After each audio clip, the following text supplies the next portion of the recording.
Hi guys, quick update here. I've made quite a few small, but I think pretty significant changes. So reviewing those real quick, since we are taking advantage of this rear yard encroachment that San Jose allows, I have shifted bed 3 up the page to allow for a full depth garage. No longer just a storage space, but a full blown one car garage. Showing two windows here. One would be, let's zoom in on that. One would be egress, one would be fixed because it's too close to the existing gas meter. I don't think I'm going to try to fit a window in here. Maybe this fixed window moves down the page here actually. That might be better, but we'll see when I start doing the 3D modeling. But in any case, this bedroom is still a decent size, but we now just have a straight wall along here.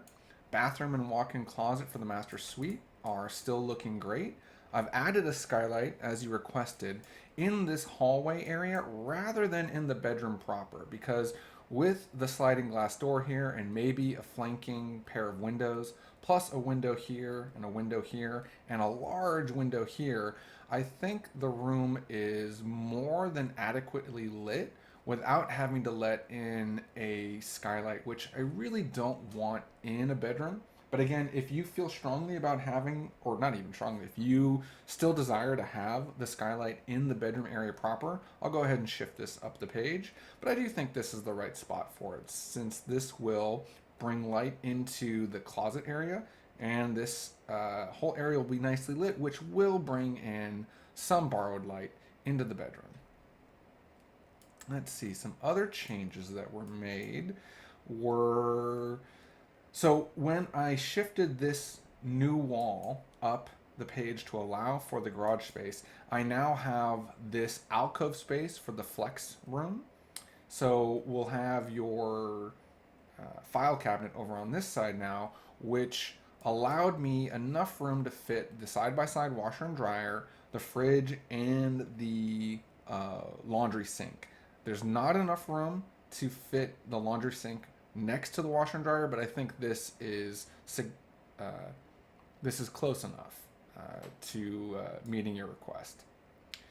And then one other change I made was in the kitchen area. I have rotated the dining table, and I'm showing a slightly shallower pantry, but that's flanked on the other side with the built-in buffet. And now, by dropping in these solid walls, flanking the full height pantry and flanking the countertop height buffet, I now have an opportunity for this to be a much grander sort of arched opening. So by going deeper in this direction, I feel like this is going to look a lot more significant and look a lot cooler than just being a 3.5 inch wide arched opening like I was showing before. I've also incorporated an extension of this tall cabinetry where we have the built-in oven, the built-in fridge, and then I've extended this 3 feet to have a coffee station. So cabinets would open up to allow for the access to the coffee, and then there'll be storage above and below that as well. A little bit of leftover space for some free floating furniture, and then an opening directly across from the laundry room via pocket door so that you could get to this secondary fridge rather quickly.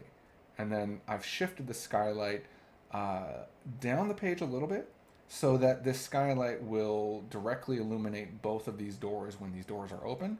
It's no longer perfectly centered in the hallway, but I think that's okay. And then the last change is the addition of the skylight here centered in the foyer space.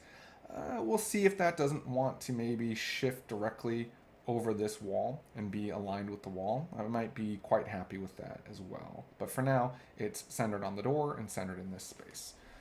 Unless there are any other comments on the floor plan, I will get started with your 3D model. Thank you so much, guys.